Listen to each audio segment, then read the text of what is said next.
Good evening, everyone. I'm Riley King, and welcome to the Riley King Newscast, right here on the Riley King Network. Let's begin. We have a lot of news this evening, so let's get started. First up, man seriously hurt in construction accident in Pelham, fire officials say. Man pinned under concrete wall, according to officials. Let's take a listen to that video from WMUR News 9, Jess Moran.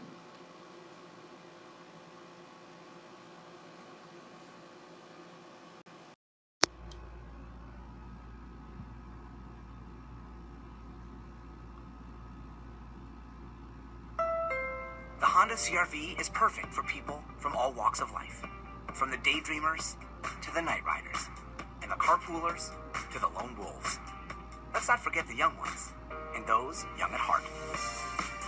No wonder people made the CR-V the best-selling CUV in its class. Hurry to your Honda dealer during the #1 CR-V event and get a great deal today.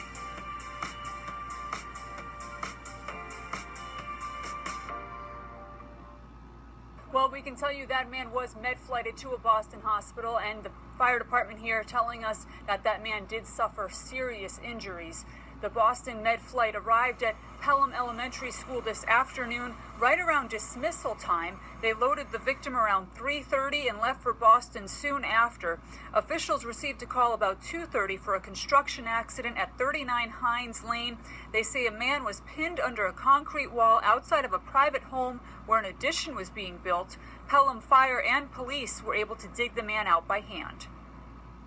It's not often that we have a construction accident with concrete, but we were fortunate in this case to have some people pretty close by. We had about a 5 or 8 minute response time. The police department was there also to give us a hand to help dig them out. And the cause of the wall collapsing is currently under investigation. In Pelham, Jessica Moran, WMUR News 9. Okay, and there you go on that video and that report.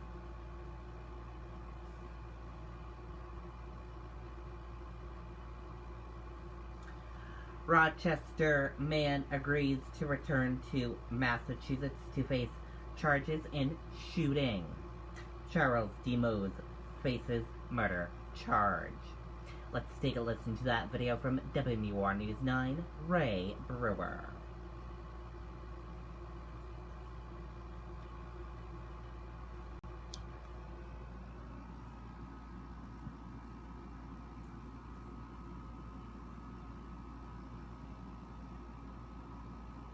Good afternoon, Aaron. This hearing lasted only minutes. Charles Deimos didn't say anything regarding the charges, only that he was voluntarily returning to Massachusetts to face them as he appeared by video. Now, in Massachusetts, Deimos is charged with murder and unlawful possession of a firearm. Deimos was arrested Sunday by Seabrook Police, along with the U.S. Marshal Service and Massachusetts State Police. Officials had traced Deimos to his parents' house in Seabrook, and he was arrested at a home on Collins Street. Now, according to Massachusetts officials, the shooting happened around 1 a.m. Saturday morning outside the Karma Lounge in Everett. Witnesses allegedly told police that 42-year-old Gerard Harris, also from Everett, was leaving the lounge with a woman. That's when officials say Deimos and others got in a physical altercation with Harris. Deimos then reportedly went to a nearby vehicle, got a gun, and pursued Harris and fired multiple shots, striking him twice. Now, authorities say Good Samaritans tried to help Harris by applying first aid, but Harris was taken to the hospital where he was pronounced dead. Now, Deimos is currently being held at the Rockingham County Jail. That's where he will remain until Massachusetts authorities come to pick him up. The prosecutors indicated to the court that should happen within the next day or two. Reporting live in Derry, Ray Brewer, WMUR News 9. Okay, and there you go on that video and that report.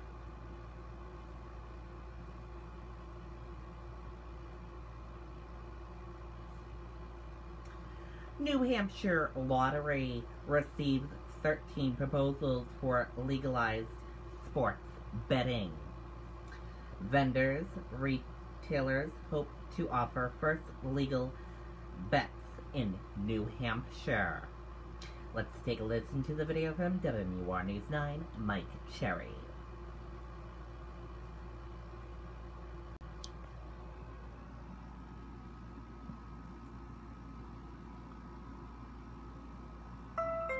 The Honda CR-V is perfect for people from all walks of life. From the daydreamers to the night riders, and the carpoolers to the lone wolves. Let's not forget the young ones, and those young at heart. No wonder people made the CR-V the best-selling CUV in its class. Hurry to your Honda dealer during the #1 CR-V event and get a great deal today.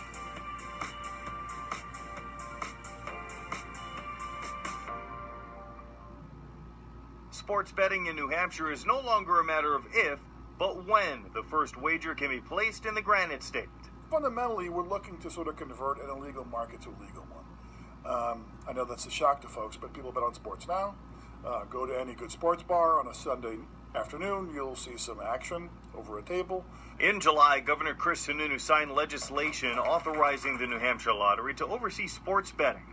The deadline to submit a proposal was last Friday. It's up to 5 mobile partners, if we so choose, and it's up to 10 physical locations.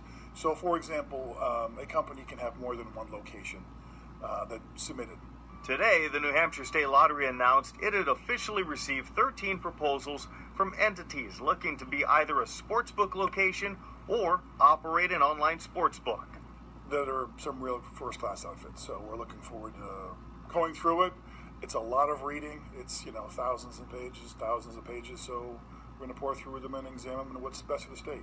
What could wind up being best for New Hampshire is its bottom line. State officials project a multi-million-dollar revenue windfall when sports betting begins. With the fiscal note, it's the first year of operations, the first full year, so starting July 1. You're looking at $10 million net profitability for the state over a full year. But that doesn't include all the employees that get hired, all the things that get built out, all those things that actually all add to the bottom line for the state. Now, there is no exact date for the New Hampshire Lottery to finalize the contracts, but the commissioner says it anticipates launching sports betting by early 2020. Okay, and there you go on that video and that report.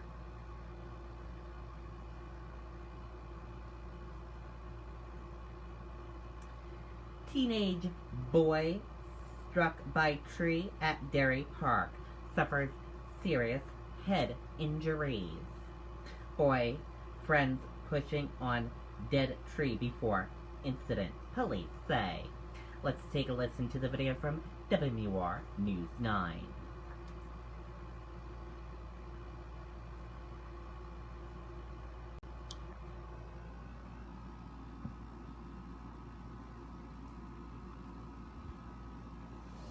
Now's the best time of year to get more for your money on a new Mahindra. Enjoy 0% interest. A Derry teen is at a Massachusetts hospital with serious head injuries after he was hit by a tree. Police say the boy was with his friends and they were pushing on a dead tree at Alexander Carr Park on Friday afternoon. That tree broke into multiple pieces, hitting the boy on the head. He was taken to the hospital at Elliott before being moved to Mass General. Police do not have an update on his condition. Okay, and there you go on that video and that report.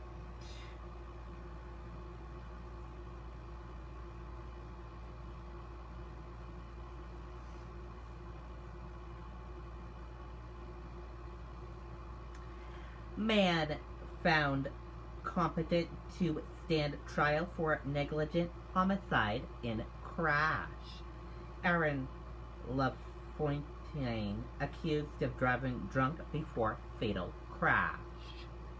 Let's take a listen to the video from WMUR News 9, Andy Hirschberger.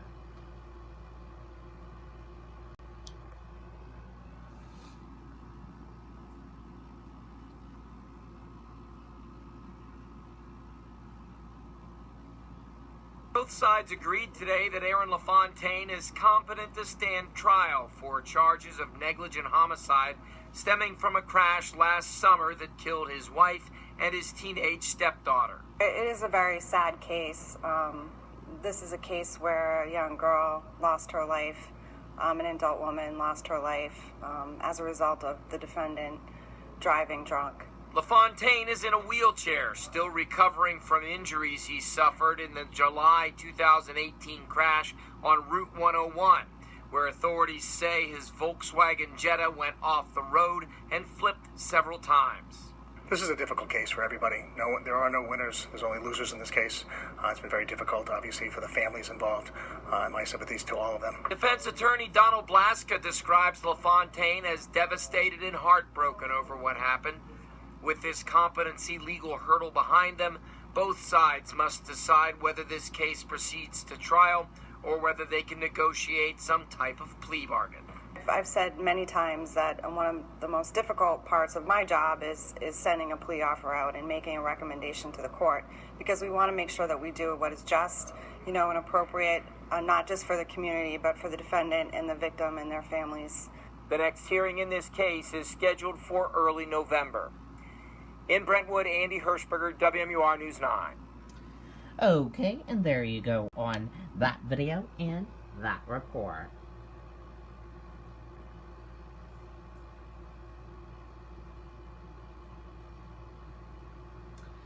New Hampshire primary source, Secretary of State Gardner expected to announce primary filing dates next week. New Hampshire's longtime top election officials likely to set filing period for early through mid-November. The first step of the formal process leading to the 2020 New Hampshire First Nation presidential primary is expected to occur next week. That's when Secretary of State Bill Gardner is expected to announce the dates that candidates can file to have their names placed on the primary ballot, sources tell New Hampshire primary source.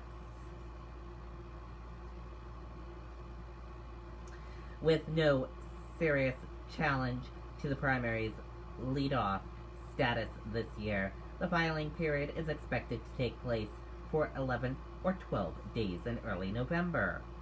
Gardner later this year will then announce the date of the primary.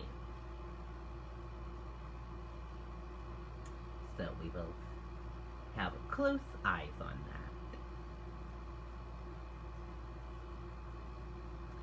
Recall expanded for blood pressure medication over possible cancer risk. A recall has been expanded for a fifth time for several blood pressure medications.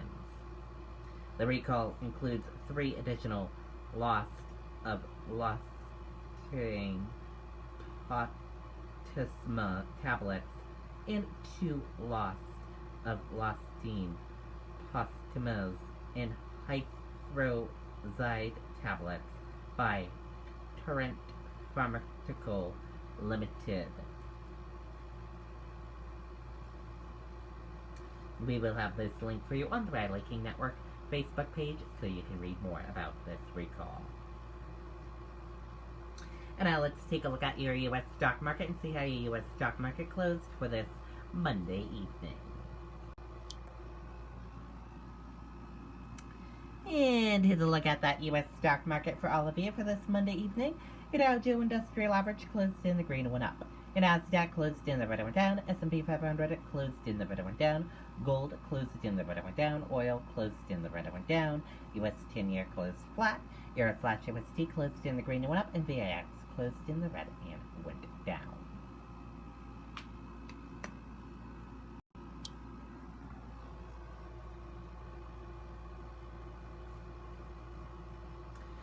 Stocks close little changed amid worries about the global economy. Stocks closed little change Monday as weak economic data out of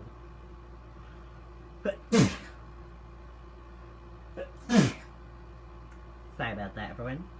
Out of Europe stoked worries over the state of the global economy.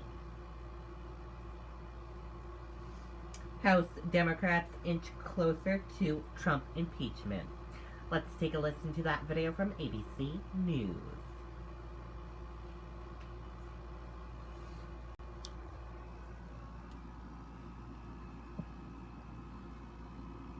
And our senior congressional correspondent Mary Bruce for more on this. That was a dramatic escalation from Nancy Pelosi yesterday.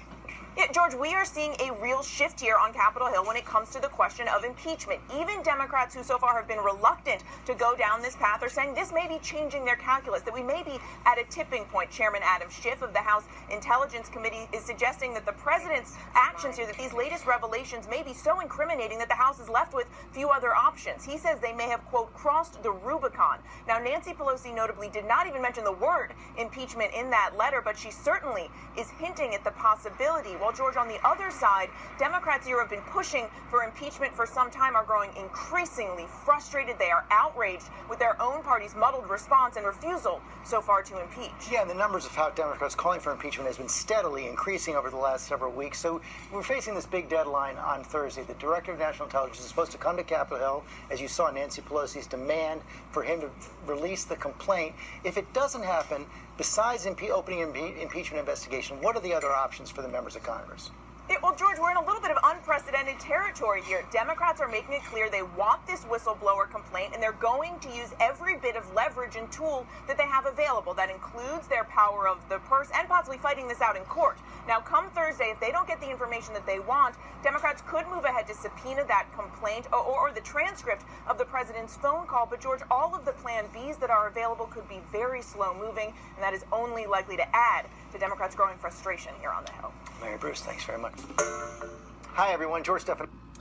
Okay, and there you go on that video and that report.